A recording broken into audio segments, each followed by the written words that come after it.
but he averted his eyes until it was over. He obviously had no desire to watch it again.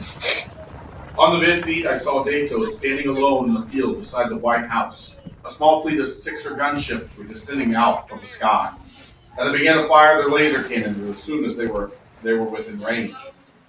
A hailstone of fiery red bolts began to rain down all around Dato. Behind him, in the distance, I could see more Sixer gunships setting down, and each one was offloading squadrons of power armored ground troops. Dato was surrounded.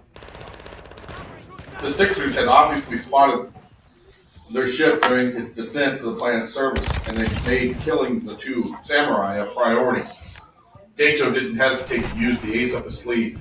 He pulled out the beta capsule, held it aloft in his right hand, and activated it.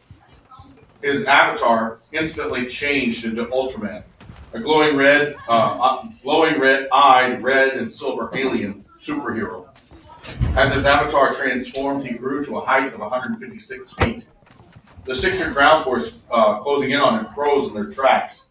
Staring up in frightened awe as Ultraman Dato snatched two gunships out of the sky and smashed them together like a giant child playing with two tiny metal toys.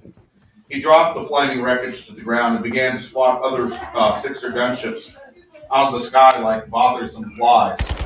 The ships escaped his deadly grasp and banked around and sprayed him with laser bolts and machine gun fire that both deflected harmlessly off his armored alien skin.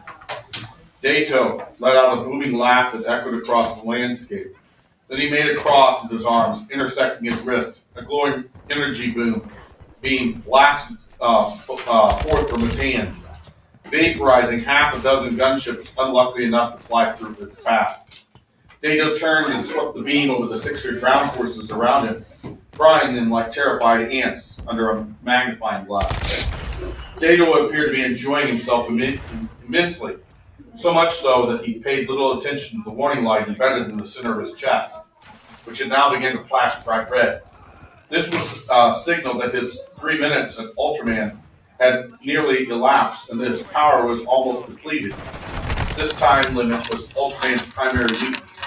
If Dato failed to deactivate the beta capsule and return to human form before his 3 minutes were up, his avatar would die. But it was obvious that if he had changed back into human form right now, in the middle of massive Sixer onslaught, he'd be killed instantly too, and Shoto would never be able to reach the ship. I could see the Sixers' troops around Dato screaming into their calmly for backup, and additional Sixers gunships were still arriving in droves. Dato was blasting them out of the sky one at a time with perfectly aimed bursts of his spectrum ray. And with each blast he fired, the warning light on his chest pulsed faster. Then Shoto emerged from the White House and told his brother via comlink that he'd acquired the JP. In that same instant, the Sixers ground forces spotted Shoto, and sensing a much easier target, they began to redirect the fire at his avatar. Shoto made a dash for his ship when he activated the boots of speed he was wearing. His avatar became a barely visible blur racing across the open field. As Shoto ran, Dato repositioned his giant form to provide him with as much cover as possible. Still firing energy blasts, he was able to keep the Sixers at bay. Then Dato's voice broke into his comlink. "Shoto," he shouted, "I think someone is here. Someone is inside." His voice cut off.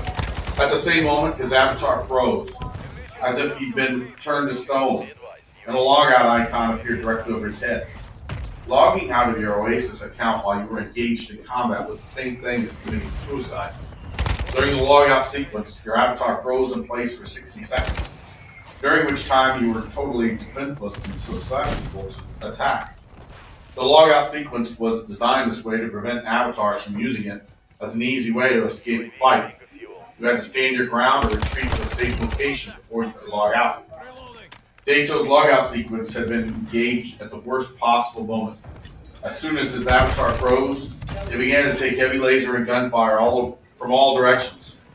The red warning light on his chest began to flash faster and faster until it finally went solid red.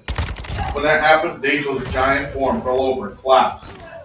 As he fell, he barely missed crushing Shoto and the ship. As he hit the ground, his avatar's body transformed and shrank back to its normal size and appearance. Then it began to disappear altogether.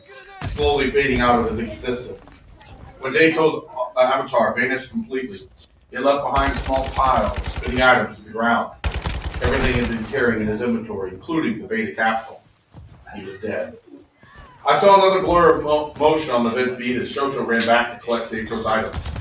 Then he looped around and ran back to the ship. The ship lifted off and blasted into orbit, taking heavy fire the entire way. I was reminded of my own desperate escape from Provost. Luckily for Shoto, his brother had wiped out most of the Sixers' gunships in the vicinity, and reinforcements had yet arrived. Shoto was able to reach orbit and escape by making the jump to light speed, but just barely. The video ended and Shoto closed the window. How do you think the Sixers found out where he lived? I asked. I don't know, Shoto said. Dato was careful. He covered his tracks. If they found him, they might be able to find you too, I said. I know, I'm taking precautions. Good. Shoto removed the beta capsule from his inventory and held it out to me. Dato would have wanted you to have this. I held up a hand. No, I think you should keep it. You might need it. Shoto shook his head. I have all of his other items, he said. I don't need this, and I don't want it. He held the capsule out to me, insistent. I took the artifact and examined it.